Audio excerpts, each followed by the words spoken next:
Mukhang ano, uuwi na naman tayong walang kotse. Ano naman kaya next bibilin natin?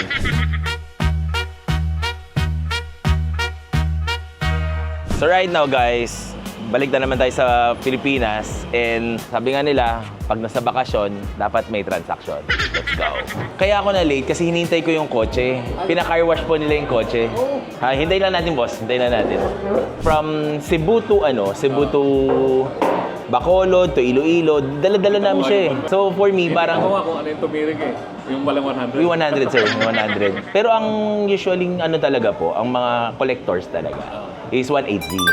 Kasi matibay ang makina. Though hindi talaga siya hindi talaga siya yung pass na kailangan nyo na as V8 as hindi siya yon. Gusto nyo silipin na sir? Para As in, all stock siya boss. Kumbaga yung pinadala lang yung mga ilaw. Eh, naka-Ironman na pala siya na Hindi sumasayot. suspension. Wala naman boss.